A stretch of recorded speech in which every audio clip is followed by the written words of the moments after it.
శ్రీ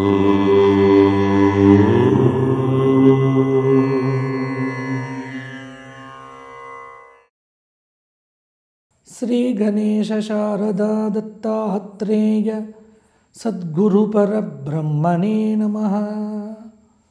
స్వధర్మ ప్రేక్షకులకు మాస ఫలితాల్లో భాగంగా డిసెంబర్ నెల మార్గశీర్ష మాసం కుంభరాశి వారికి ఎలా ఉండబోతోంది, కుంభరాశి వారు ఎటువంటి పరిహారాలు పాటించాలి మొదలైన విషయాలను ఇప్పుడు సాకల్యంగా తెలుసుకుందాం.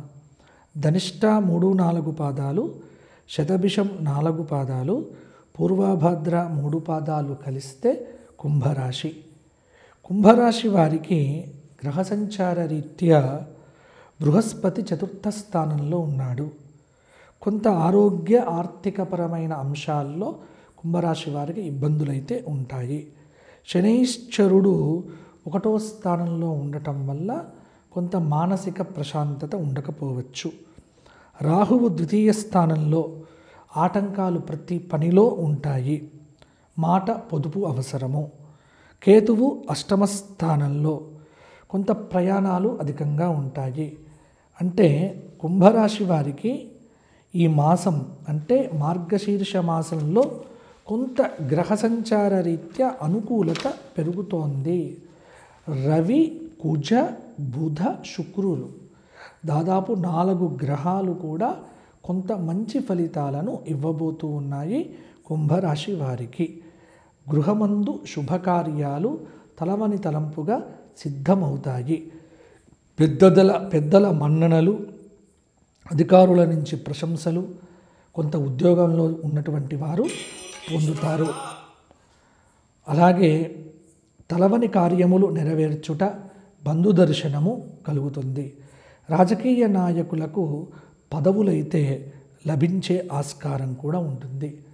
మొత్తానికి శ్రమకు తగినటువంటి ప్రతిఫలమైతే ఈ డిసెంబర్ నెలలో ఖచ్చితంగా కుంభరాశి వారు పొందబోతూ ఉన్నారు.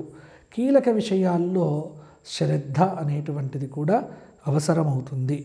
సంయమనంతో ముందుకు వెళితే మంచి ఫలితాలు మరిన్ని కూడా సాధిస్తారు. ముఖ్యమైనటువంటి విషయాల్లోనే ఆలోచించి నిర్ణయాలు తీసుకోండి.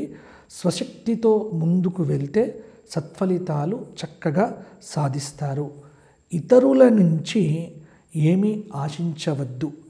ఆర్థికంగా కొంత పర్వాలేదు, శత్రుబాధ తొలగుతుంది.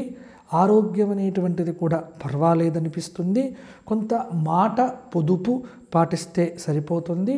వృత్తిపరంగా, ఉద్యోగపరంగా కొంత సామాన్యమైనటువంటి ఫలితాలైతే ఉంటాయి. ఆధ్యాత్మిక కార్యక్రమాల్లో పాల్గొంటారు. వ్యాపార విస్తరణలో కూడా పురోగతి అనేటువంటిది సాధిస్తారు.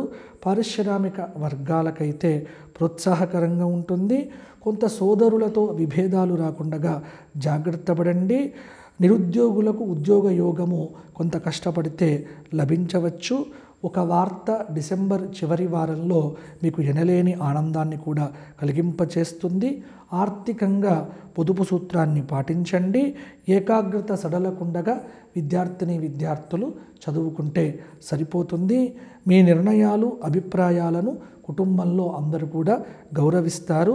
ఎవ్వరితో వాదనలు, విభేదాలు లేకుండా జాగ్రత్త పడితే సరిపోతుంది. కొంత దైవారాధన చేస్తే ఈ మాసంలో దాదాపు మంచి ఫలితాలు కలుగుతాయి. ఆరోగ్యపరంగా కొంత జాగ్రత్త పడితే సరిపోతుంది. కుంభరాశి వారికి అదృష్టయోగం అనేది 35% ఉంది. అందువల్ల కొంత పర్వాలేదు.